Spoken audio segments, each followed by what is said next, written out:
Bonjour tout le monde, alors donc bienvenue dans cette vidéo consacrée à le militantisme environnemental. Alors donc, on va parler de Friday for the Future, mais plus tard de politique écologique et tout ça. Alors, pour s'y faire, ça tombe pile ce jour-ci parce que il y a un an, le Montréal accueillait l'une des plus grandes manifestations jamais vues au Canada, qui est celle de la grève étudiante pour le climat. Et tout ça, alors donc, bien sûr, il y a eu des politiciens, mais aussi il y a eu Greta Thunberg et tout ça, cette, cette adolescente qui a parti ce genre de mouvement de la grève étudiante pour le climat. Et puis maintenant, c'est connu à travers le monde et tout ça. Et bien sûr, hier, il y en a eu une. J'ai pas été. euh, bref, parce que la peur de comme être trop proche de quelqu'un, ou sinon ce serait un peu difficile pour moi de d'être là-dedans avec le COVID-19 parce que, disons-le, moi j'ai des grandes jambes. Puis quand et avis à tous ceux-là que je m'adresse qui ont des grandes jambes et tout ça, vous marchez comme plus vite que la moyenne du monde et tout ça. Euh, alors donc, il y a un an, j'ai été et tout ça. C'était une journée fantastique pour euh, la liberté d'expression, la jeunesse également. Bref, on part, on enchaîne la vidéo et tout ça. Alors donc, j'ai préparé quelques questions pour vous. Euh, Quelques questions que je vais répondre également. Et c'est un peu ça. Alors, on y va avec la première question sur quel impact a eu Greta Thunberg sur ma personne. Donc, personnellement, je ne connaissais pas Greta Thunberg avant le décembre, le mois de décembre 2018, quand elle s'est présentée à la COP24, bien sûr. Personne ne la connaissait, c'était quelqu'un d'inconnu, puis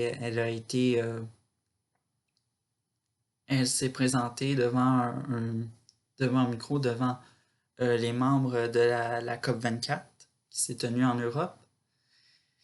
Et elle a fait un discours un peu qui a, je sais pas, un sentiment de c'est un peu, juste un peu, je me suis fait manger la langue au chat, tout ça. Mais bref, c'était un discours qui m'a donné l'envie de me rassembler à sa cause qui est la grève étudiante pour le climat parce que, vous savez, moi, je suis en centre formation pour adultes et tout ça. Et puis,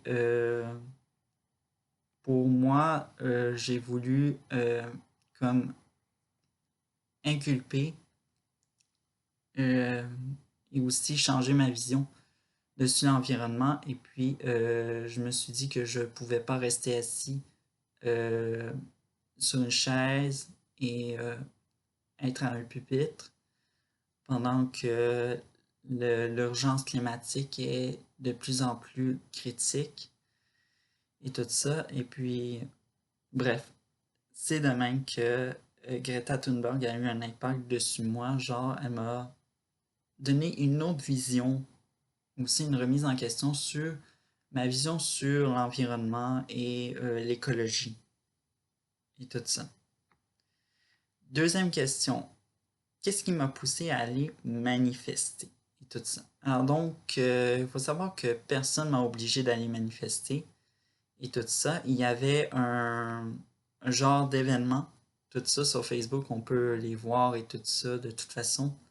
Hier, il y en a eu une. Tout ça, j'ai expliqué que j'ai pas été parce que pour moi, ça serait difficile de respecter le 2 mètres à cause de mes grandes jambes, mais surtout que je sais même pas à quel rythme y avancer. Mais bref. Alors, j'ai été par mon propre gré et tout ça. La première fois, j'étais le seul de mon centre de formation pour adultes et tout ça, le 15 mars 2019 et tout ça. C'était un peu pour... j'ai même envoyé les photos de la manifestation sur la page Facebook de l'école et tout ça. Ça a été publié. Et puis, bon, j'ai eu des commentaires positifs et tout ça. Il y en a certains qui m'en ont parlé et tout ça. J'ai été assez, assez touché et tout ça.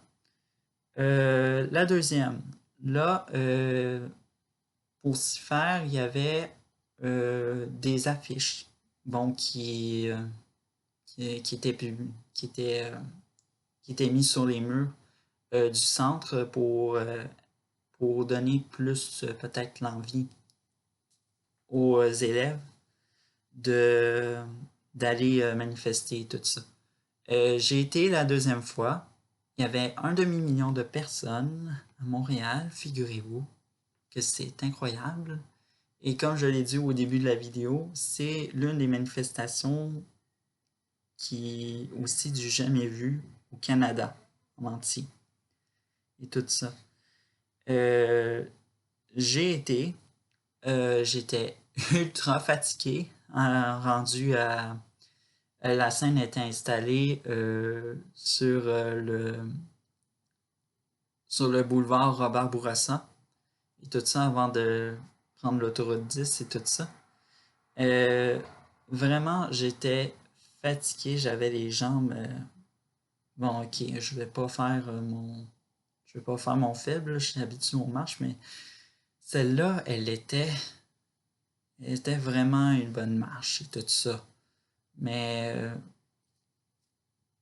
alors, bref, moi j'y vais de mon propre gré. Il n'y a personne qui vous impose à aller marcher et tout ça. C'est pas comme, je vais être un peu hors sujet, mais la grève étudiante de 2011 et tout ça. On a vu dans les médias à quel point qu'il y avait du monde euh, qui allait dans les classes puis qui obligeait les étudiants à quitter la classe. Et bon, vraiment, bref, vous voyez à quoi que je veux dire. Genre, il y a des pour puis des contre dans cette manifestation pour le climat et tout ça. Et on respecte ça. Bon, on a fermé un peu le premier point qui est le Friday for the Future. Et maintenant, on s'en va dans la politique écologique et tout ça.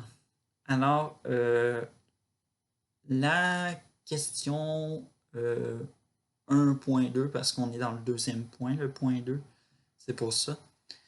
Alors, pourquoi j'ai voté Parti vert en 2019 et tout ça?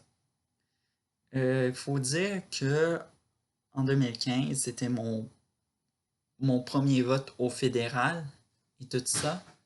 Et j'avais voté Parti libéral parce que, bon, j'avais pas trop de détails de qu'est-ce qui était les promesses du Parti vert et tout ça, surtout que en 2015, on n'en parlait pas si tant que ça, l'environnement, la politique écologique, puis surtout que la grève pour étudiante pour le climat, c'était pas dans l'air du temps et tout ça. Mais vraiment, euh, mais vraiment quand même, j'ai voté Parti libéral, tout ça. La première raison disons-le, qui m'a fait déchanter euh, au niveau du Parti libéral, c'est quand Justin Trudeau a acheté un pipeline Trans Mountain avec tout cela qui s'en souvient. Et tout ça, c'était une grosse chicane entre la Colombie-Britannique, l'Alberta et tout ça. Puis aussi, il y avait une compagnie qui menaçait d'arrêter le projet et tout ça. Alors, au fédéral, le premier ministre Justin Trudeau et le ministre des Finances Bill Morneau a acheté le pipeline. Maintenant, ce pipeline-là qui traverse le sud de la Colombie-Britannique appartient au gouvernement du Canada, tout ça, et il a été acheté par des fonds publics. Ce qui veut dire mon argent, votre argent, tout l'argent des Canadiens. Tout ça. Le deuxième point, disons-le, c'est la deuxième raison, c'est la crise climatique. Vraiment, vu que Justin Trudeau a acheté le pipeline Trans Mountain, il y a eu, disons-le, un petit soupçon dessus ce qu'il avait dit en campagne électorale en 2015 et tout ça. C'est un peu comme si, puis en plus j'ai vu ça dans un documentaire, Justin Trudeau était dans un rassemblement en Colombie-Britannique et il y avait une personne qui lui disait est-ce que vous allez rejeter ou quasiment annuler la construction de ce pipeline et tout ça. Et Justin Trudeau lui avait dit oui, on va empêcher que ça se fasse et tout ça. Et finalement, sa promesse n'a pas été tenue. Et c'est ce qui m'a fait un peu réveiller sur les soupçons de... Parce que nous autres, on a une province, l'Alberta, qui est dans le pétrole et tout ça.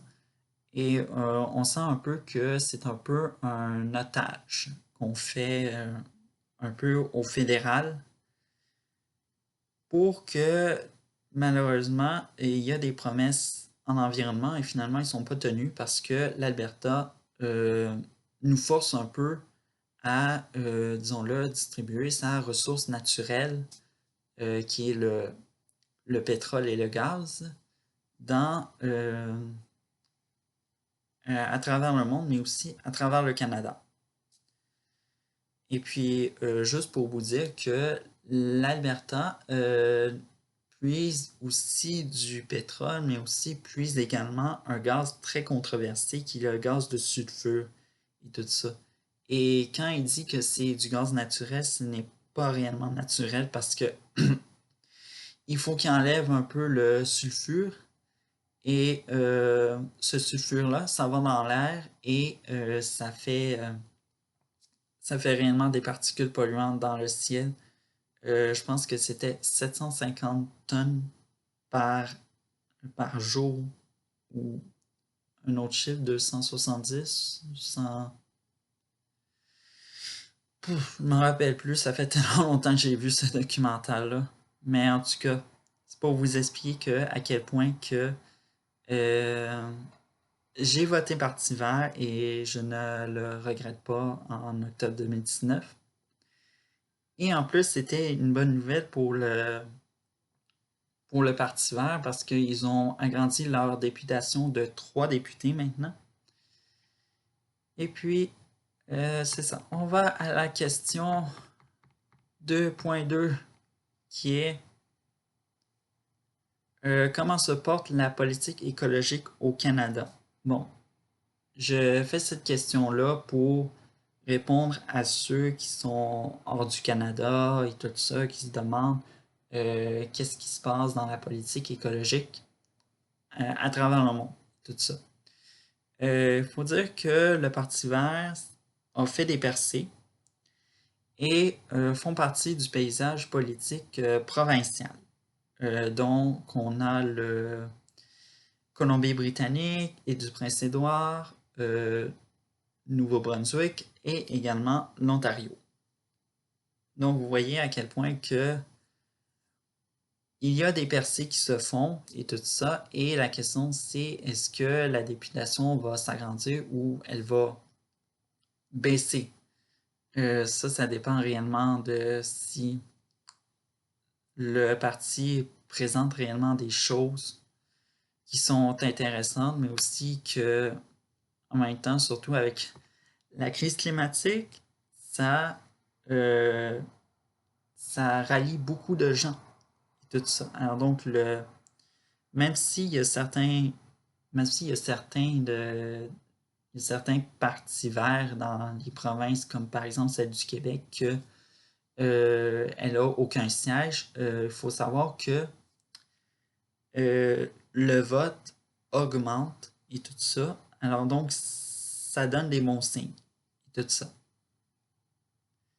Il faut savoir que dans toutes ces provinces-là, l'île du Prince-Édouard, particulièrement le Parti vert, c'est l'opposition officielle depuis les élections provinciales de 2019 et tout ça. Alors donc, même j'ai beaucoup suivi cette campagne électorale-là. Et puis, on parlait réellement de gouvernement vert et tout ça. On poussait réellement la note assez forte pour dire cette, cette prédiction-là.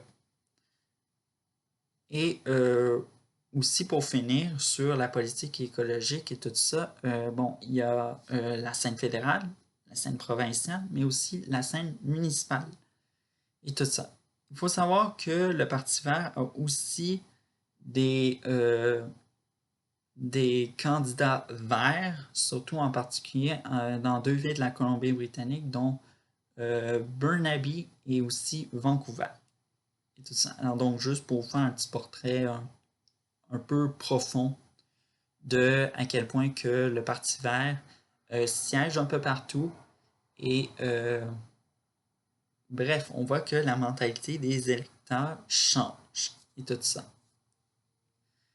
Euh, et la question 2.3 et tout ça. Qu'est-ce que j'en pense du dernier discours du trône? Il faut savoir que mercredi dernier, on a eu un discours du trône qui reflétait un peu la réalité et tout ça. Puis surtout, il faut savoir qu'au Canada, Justin Trudeau gouverne le Canada de façon minoritaire et tout ça, ça lui prend à chaque discours du trône, euh, disons-le, un parti le, pour le supporter et tout ça. Mais aussi, il faut savoir que ça rajoute des sièges pour que le gouvernement reste en place et tout ça. Euh, bon, il y a eu la COVID-19, on a parlé également d'environnement, et tout ça. Ça m'a beaucoup intéressé et je l'ai écouté au grand complet en direct à la télévision, tout ça. Les détails que j'ai retenus, bref, c'est l'investissement en technologie verte. Et il faut savoir qu'au Canada, on a un important retard là-dedans. Ça. Même s'il y a des entreprises qui se créent et tout ça, c'est un retard qu'il faut qu'on rattrape parce que si on n'investit pas dans ces technologies en question, on ne pourra pas combattre nos cibles qu'on s'est données pour, disons-le, éviter le réchauffement climatique. Tout ça. Alors donc, on a parlé de voitures électriques, de batteries. Ford et Tesla sont intéressés à venir s'installer et tout ça. Alors donc, c'est très réjouissant. Et surtout pour relancer particulièrement l'industrie de l'automobile dans le sud-est de l'Ontario, excusez-moi, euh, qui, on se rappelle que euh, General Motors a fermé l'industrie à Oshawa. Et puis, il y a plein de pertes d'emploi et tout ça. Alors donc, l'idée qu'il y ait des voitures électriques qui arrivent et peut-être que ça va peut-être ramener des constructeurs automobiles sur le marché du travail. C'est une excellente nouvelle, tout ça. L'autre grosse nouvelle qui fait des heureux et des pas heureux, c'est qu'il n'y a pas eu grand-chose au niveau des ressources naturelles. Bon, les ressources naturelles, on peut compter sur le gaz naturel, mais aussi le pétrole. Tout ça. C'est ce qui a mis en colère le premier ministre de l'Alberta, Jason Kenney. Et tout ça. Et également les industries dans ce domaine-là. Bon, c'est vrai que on ne peut pas soutenir cette industrie-là trop longtemps parce qu'il faut savoir que le pétrole, au Canada, c'est une industrie qui est fragile. On a Terre-Neuve et Labrador qui en fait. On a l'Alberta, mais qui est plutôt le principal dominateur dans cette industrie-là du pétrole canadien. Tout ça, c'est une industrie qui est trop fragile. Tout ça. Et vu que la COVID-19 est arrivée, ça ne fait que empirer les choses. Tout ça. Et ce que j'ai appris aujourd'hui à l'émission Les coulisses du pouvoir, une entrevue une entrevue qui a été faite avec Stephen Guilbeault, qui est malheureusement été un compromis. On le voyait tout, ministère de l'Environnement et tout ça. Finalement, il a été dans le ministère du patrimoine canadien, un peu l'équivalent de ministère de la Culture. Tout ça. Il faut savoir que ce que j'ai appris de lui, c'est que l'Alberta est aussi un leader dans les technologies vertes et tout ça. Et si M. Kenney tient tant à son industrie de l'or noir, pourquoi il ne soutient pas son industrie des technologies vertes et tout ça? Il y a beaucoup d'investissements qui se font dans cette province-là, je vous préviens. Surtout en matière pour les derniers investissements qui avaient dit comme exemple des éoliennes. Bref, ça fait un peu le tour de cette question-là, puis mais aussi vous avez vu mes visions que j'ai euh, mes visions dessus l'environnement et tout ça. Alors donc, je vous invite à aller commenter et dire un peu de qu'est-ce que vous pensez du Friday for the Future et de la politique écologique canadienne. Alors donc, je vous dis au revoir et à la prochaine.